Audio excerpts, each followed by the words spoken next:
Alright, guys, so I just finished watching Cactus Jack, a film that was released on October 4th of this year and directed by Chris and Jay Thornton and starring R. Michael Gull as the titular character, Cactus Jack. Now, first and foremost, and even in the film here, there's not one but two warnings at the beginning of this movie saying how, you know, they don't the filmmakers here don't agree with the thoughts and content matter that's discussed in this movie. And this movie's definitely not for everyone. Like 100%. Like right off the bat. There will be people who are offended by this. In the sensitive world that we live in, 1,000%. There will be people who watch this and take it the wrong way. And I'll get into that in a few minutes. But the performance here by Gull is outstanding. Absolutely outstanding. To be able to play this character who is the most despicable human being that you can imagine. Just the most far-leaning right. And it's not even about politics, really. This person isn't just like a right-wing conservative, like extremist. He hates everybody and everything. He's a complete racist, a complete homophobe, hates feminism and women, hates you and everything and everyone, transgender and every different race that's not white, and just everything that there is to hate, this character hates on. And the way that Michael Gull portrayed this character was, like I said, outstanding. Like, to be able to play a character like this, then go back after a day's shoot, I'm sure it had to be just a huge decompression, like to get out of that mind state that you'd have to go into to play a character like this. And short spoiler-free synopsis here is we have a amateur filmmaker, documentary maker named Chris who goes to visit this guy Cactus Jack, or Ronald is his real name that we know of from in the movie, and ends up trying to make a documentary on him and his beliefs and the fact that he's basically a recluse. That this man has stayed in his basement in his mother's house for 6 months. Hasn't left for any reason. And just basically is giving interviews to Chris about his thoughts and views on society today. And just running the gamut, like I said, of racism and just his stance on race, his stance on sexuality, his stance on politics, on all of these things, which are obviously all huge, topics of discussion and issues that we've been dealing with in the world for forever, pretty much since the beginning of time. And as the movie goes on, you start to realize that, and this is what I was saying earlier, that people are going to take this the wrong way. This isn't a film that's trying to portray a message politically. It's not a film that's trying to showcase, like, here, this is the extreme conservative right side, or this is how one extreme side of politics looks at the other extreme side, or anything like that. It may come across that way with all the subject matter in it and everything that's discussed and all the despicable, horrible language and words used by our character Cactus Jack here. I think this is more of a character study, and it is, for the fact that this is Cactus Jack. This is this character. This nobody else. This is a character study into this one particular person. And that's where I think a lot of people will get lost on them. And they'll look at this movie and watch this movie and take it as it's some type of commentary on one side of politics or the other, or one side of racism or the other, or any of the topics being discussed in this movie. In the end, this is just the ramblings of one crazy, sick fucking guy. And I think when you look at it that way, it starts to click a lot more. That this isn't saying that this is the widespread beliefs of any particular group of people. This is the thoughts of just one despicable, isolated man. And I think they portrayed the isolation extremely well in this movie. The fact that this man hasn't left his basement in 6 months, it really sheds light on isolation in general and how someone could be isolated and cut off from the rest of society with their hateful thoughts, and how that isolation can grow that hate to such extreme levels that becomes who that person is. Like, we don't have any real identity for Cactus Jack in this movie, except for the fact that, aforementioned, he's a racist, he's a homophobe, he hates everything and everybody, he hates his own mother who lives upstairs. And I don't want to give too much away of what goes on later on in the movie, but this is the story of Cactus Jack. It's not a commentary on any particular groups of people. And I think that's a big criticism that this movie can and will, if not already has, gotten. That this is not how the conservatives are, or this is not how liberals view conservatives, and vice versa. And it's not about that. It's about this one particular man and his depraved views on humanity. And I think the voice of reason in this movie is his mother. His mother, Cactus Jack's mom in this movie, is the voice of reason. As she starts calling him a loser and saying, you're a loser. I've always thought you were a loser, and I wanted you out of me the second you were born, and your father thought you were a loser, and everything that she says about him is pretty much spot on.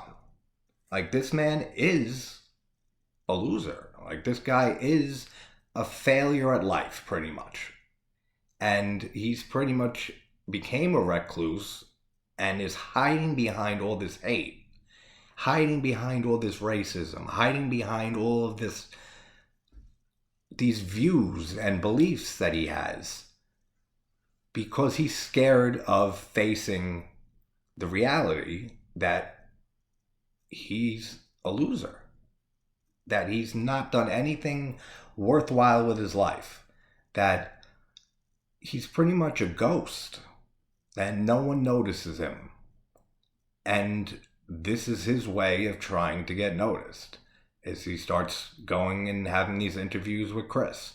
And then as that goes on, he ends up taking him hostage and pretty much is torturing and using him for his own amusement. And he goes on to make his own, it's a podcast or radio show called Cactus Jack, which is where he gets the name. And I think it also makes a very good point on how one person's hatred could really reach a massive audience. And once it reaches that audience, it goes back to the same point from earlier, is that everyone in that audience listening to Cactus Jack with his vile opinions and beliefs and stereotypes and prejudices, all that mass audience is going to start to think that this is how all people in that type of group think. That this is how far extreme conservatives are. Or any group of people. It doesn't even have to be politics or anything involved with the movie. Just the point I'm trying to make is, once one person's hate and bigotry and negativity hits a big audience, they don't see that for just the thoughts and prejudices of one person. The person saying all these things and having these opinions. They're going to look at it as this is a common thread, that this is a common type of person out there. And of course, don't get me wrong, there are people like Cactus Jack in this movie in real life, as sad as it is. It's the truth. And it's the sad, reality of life, that there are many Cactus Jacks out there. But the story here is just focused on this one man. And the sad life that he lives and that he pretty much made for himself. And you can pretty much bring up into it too, of nature versus nurture. That he mentions that his father killed himself when he was 13 years old. And his father had Nazi memorabilia and everything. And just the hatred that he has with his mother. It's how much of this personality that developed from Ronald living his life was nurtured into him from his father, or the hatred with his mother, and all this mixed together to become this just ball of vitriol that makes up his mind. Or how much of it is just his nature to begin with. And I think a lot of these points are very well explored in this movie. And like I said, I think that this movie will get a lot of criticism for those points kind of, I don't want to say flying over people's heads, but in a way, flying over people's heads, I guess is the best way to say it. I mean, like I said, people will look at this movie and watch this movie and think that the directors here and the writers are trying to make some type of social commentary. And that's not what I took from it at all. What I took from it is what I've been saying the last 12 minutes or so, but is that this is a character study, a deep dive character study into the mind of one individual who happens to take all of these thoughts and beliefs to the absolute extreme. And in that way, I think this film succeeded very, very well. Is it a film that I could recommend for everyone? Absolutely not. Just for the content alone and the subject matter and the dialogue and all of that. Absolutely not something I can recommend for everybody. But for people who have an open mind, who can go into this and look at this as the film that it really is that this is a character study on a sick, depraved individual. And how hatred and prejudice and racism and all these topics basically is contain this person in his own prison. And what I think is another interesting thing with this movie is that you kind of take the role on of Chris, of the filmmaker, who he later takes and keeps captive in his basement. That's you, the viewer.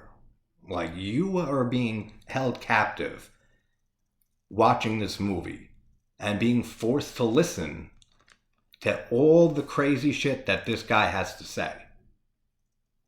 And I think that they portrayed that and handled that excellently in this movie. You feel trapped watching this film. You feel like you're being preached to. You feel like your life's in danger.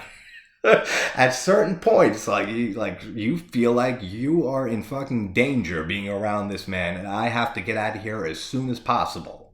And I could see people shutting this film off. I could see people pausing it and having to walk away. I could see All of that I could see happening with people watching this movie they're not, if they're taking it too on the nose, or if they're taking everything said too literally. And I could say right now, this is going to be a very dividing and polarizing film, for sure. But I actually enjoyed it.